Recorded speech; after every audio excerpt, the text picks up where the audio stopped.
You all ready for Bible study? Alright, let's get in it.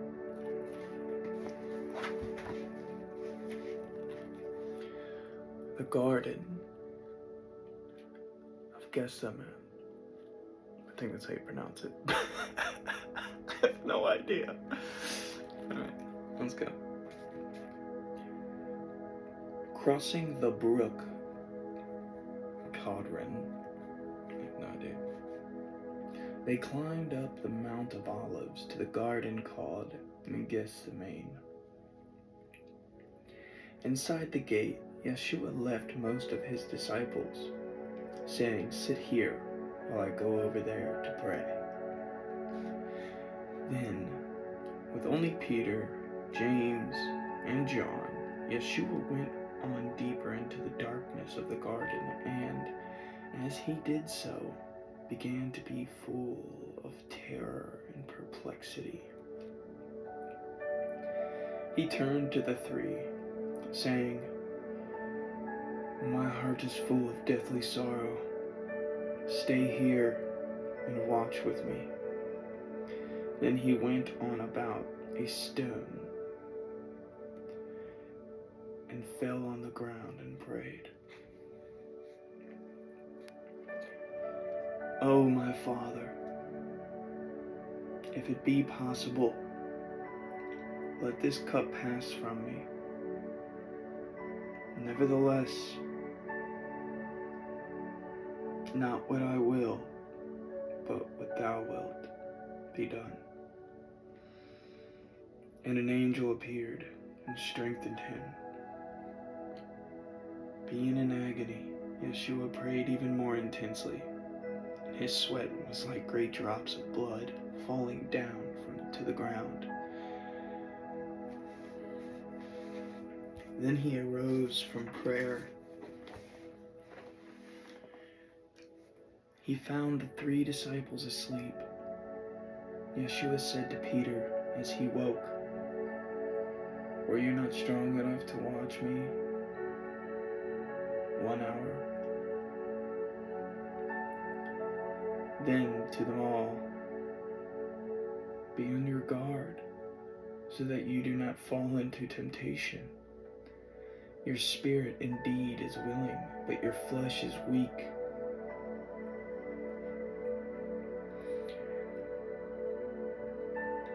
It is so true. It is so true. A second and yet a third time he prayed, "Oh, my Father, if this cup may not pass away from me unless I drink it, thy will be done. Thy will be done." Again, the heavy-eyed disciples were asleep. Yahshua woke them. "Rise up," he said. "The hour has come. Look, he who betrays me is coming." As he spoke, the temple officers, led by Judas, came towards them. Now Judas had agreed on a signal with the officers that the man whom he kissed was to be arrested, and he kissed Yahshua. As he did so, he said, "Master, Master." Yahshua said,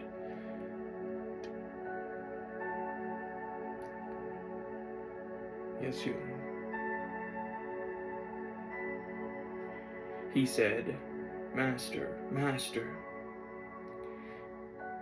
Yahshua said to Judas, "Do you betray the Son of Man with a kiss?" As the temple guard seizes Yahshua, Peter drew his sword, struck at the high priest's servants, Malchus, and cut off his right ear. Yahshua commanded Peter, "Put up your sword. My Father could send me 12 legions of angels.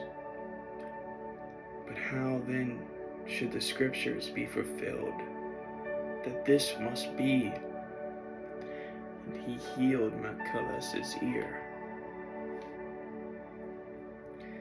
Yahshua turned to the chief priests and the temple officers. Do you come out armed with clubs and swords to take me as though I were a thief? I taught daily in the temple, but you never attempted to arrest me there. But this is your hour of triumph, and the writings of the prophets must be fulfilled. Then all the disciples forsook him and fled.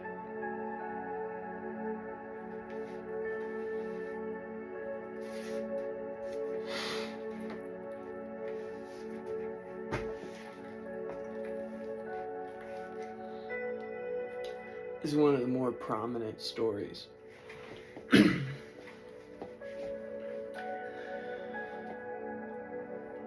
So, Yahshua's last teaching was to stay awake, to not fall into temptation of the flesh. He said, your will is strong, but your flesh is weak.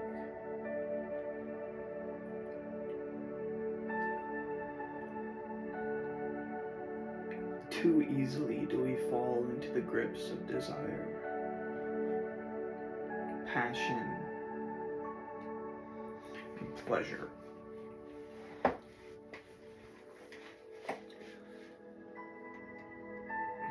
there's something much deeper. There's chemistry, there's intimacy, there's softness and delicacy.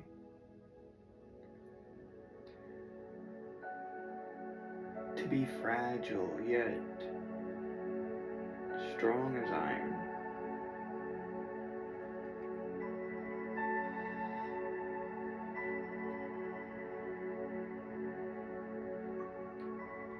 I don't know if people understand that desire isn't love. I don't know if people understand that passion and codependency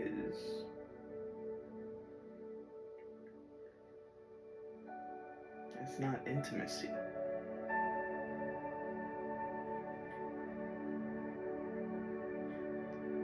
I don't know if people understand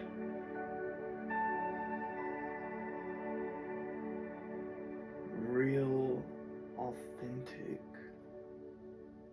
love.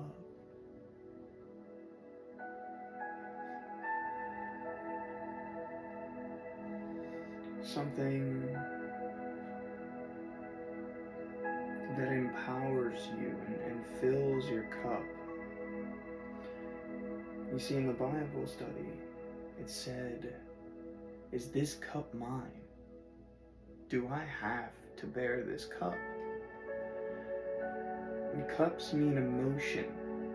Are these my emotions? Do I have to bear these emotions? Again, not my will, but thy will be done.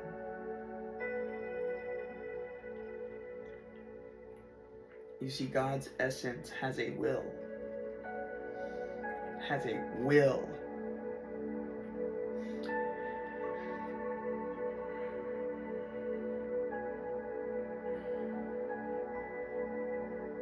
It's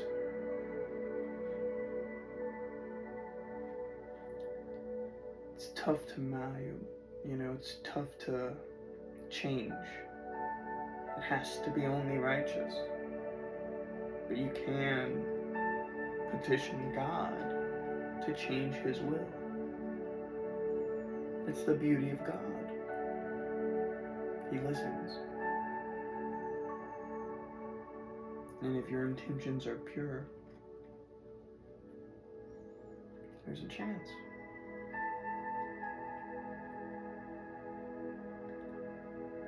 You know, I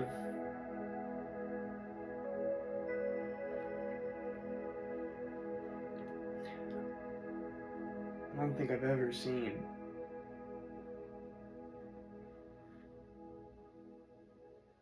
a divine love, you know?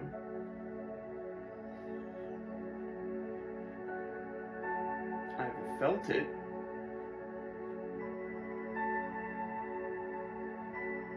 but I've never seen it in action, you know, like where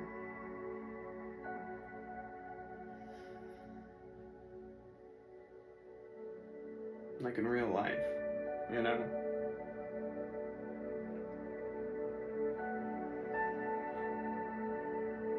I mean, I've seen it in movies and stuff like that, but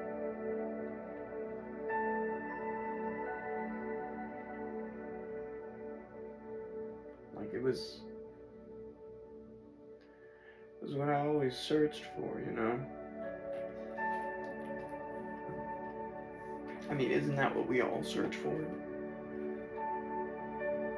Isn't that something that we all search for?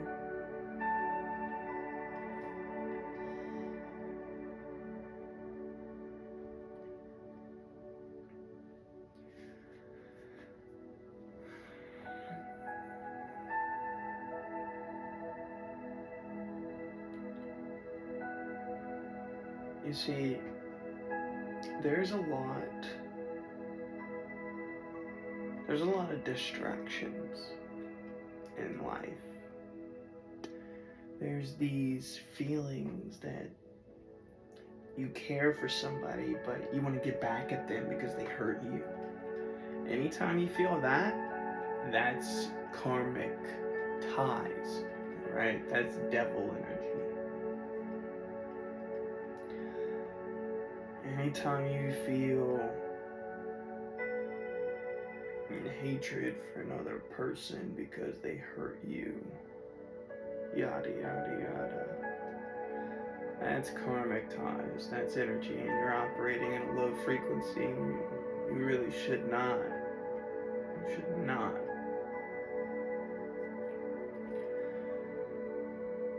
Doesn't matter what anybody does to you. If it's wrong, it's wrong. But if you're the type of person that believes, oh, because they did this, that justifies the means, then you're not a good person. And you need to come to grips with that.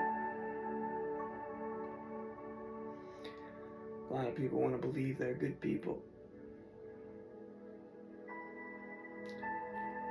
Those are the same people who would do anything and go as far as it takes for them to get the outcome they want. And that's just wrong. Period, point blank, simple. Sometimes you have to let go of the outcome. Sometimes you have to let go of the thing you want most. Because when it starts to become unhealthy, and that's just it, it's unhealthy. Like, why would you poison the well you want to drink from? Why would you do that? Don't do that. From experience, I have seen the results multiple times.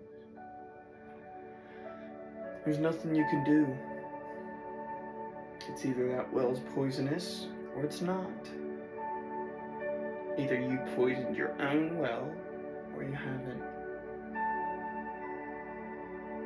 But there's a way to cleanse yourself. There is a way. Detachment.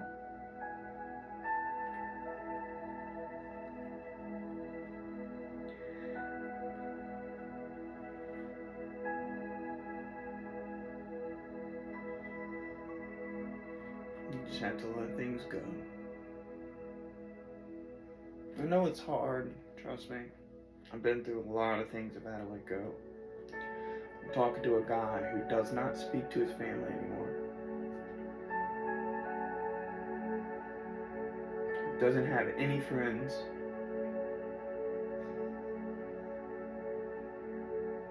All I do is work.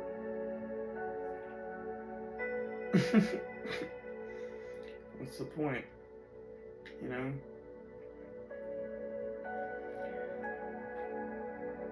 It's just not good for me anymore.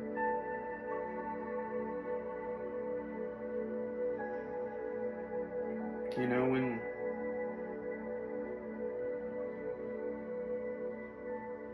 things start to get unhealthy, I exit stage left. That's just how I am. So,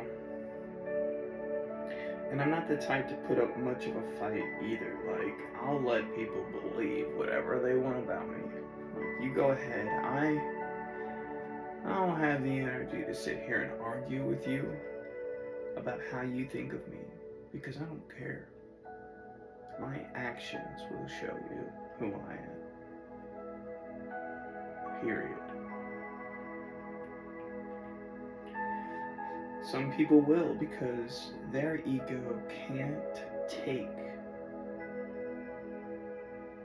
how you think of them, because they've built this persona of themselves, an idea of themselves in their mind on how they want others to view them. You can't control how others look at you. You know, they've made jobs out of that. It's called publicity, it's called marketing, it's called publicists. They sit there in rooms all day doing that, and it's highly narcissistic, just to let you know. But you cannot control the way people see you, regardless. The only thing you can control is the information they know. And me, I don't even care about that. Whatever you want. I'm really not the guy to sit here and care enough.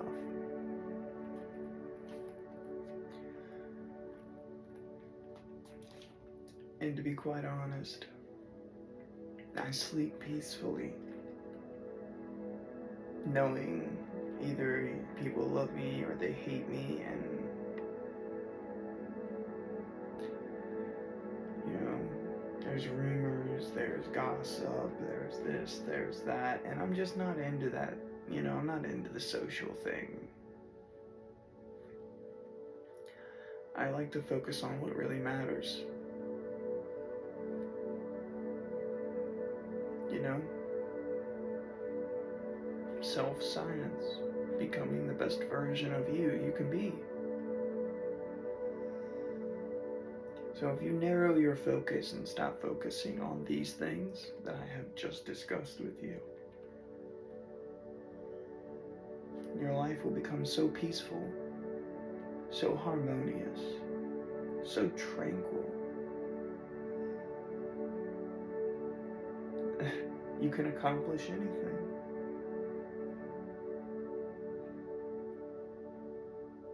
Don't believe me? Try it.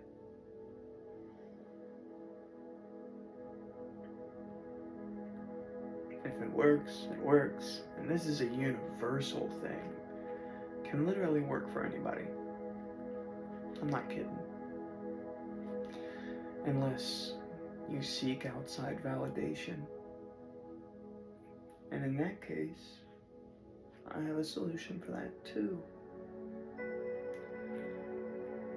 You can do what I do.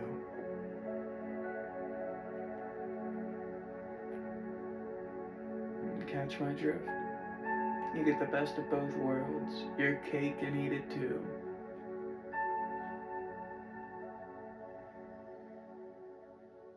It's quite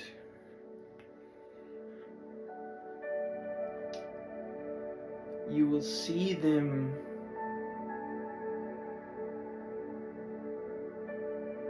by the fruit that they bear. Isn't that what God said? Just making sure. Let's move on.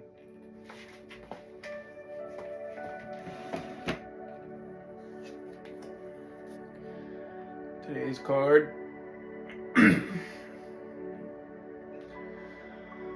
Defeat.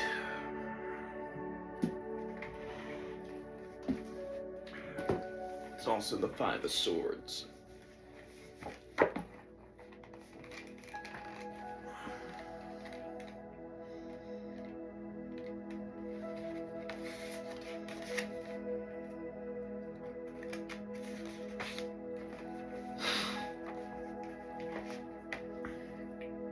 Five of Swords upright.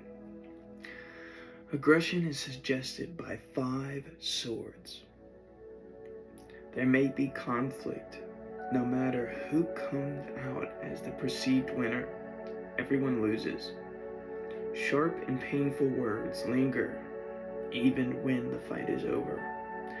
Ego may be at play here.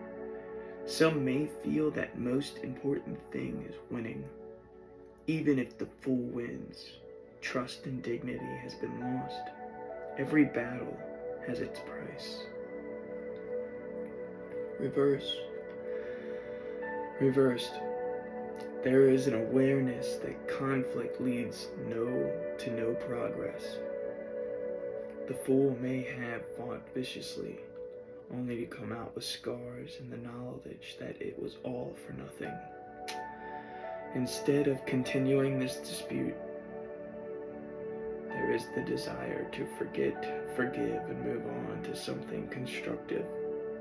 This card can also indicate escalating friction despite one's best efforts to leave it behind.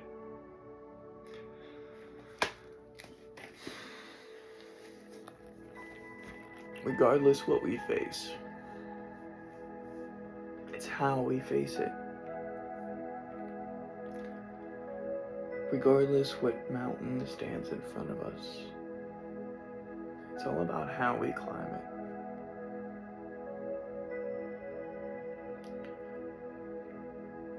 You can do anything peacefully. It's all about how you choose to move. Let's move on to the angelic realm.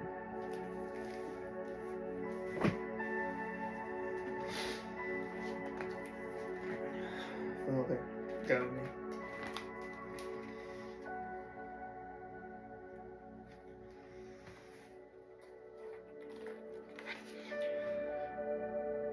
Barakiel, Associated Faiths, Judaism and Christianity. Barakiel will help you create abundance, be protected during a thunderstorm, lift your spirits, have a positive attitude, succeed when it seems like a long shot. Invocation. Barakiel loves the forest, so if you want his aid, light pine, cedar, and sandalwood incense, or place some leaves from your favorite tree around the room. Focus on your request. Think clearly about what you want, and then simply ask Barakiel to help you create it. Barakiel loves laughter, so fill your heart with joy and celebration for what is about to come into your life. Cool. Let's move on to the angelic realm, or the demonic realm. Sorry.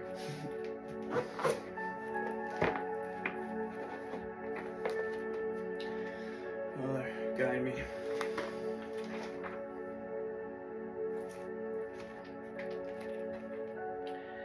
Cabriel. Demon among the 31 aerial spirits of Solomon, Cabriel is a prince of the west and north. with 50 attending dukes during the day and 50 more at night. Each duke has 50 servants who appear when the dukes are summoned. The daytime dukes and the servants are good-natured, but the nighttime demons are deceitful and disobedient and evil.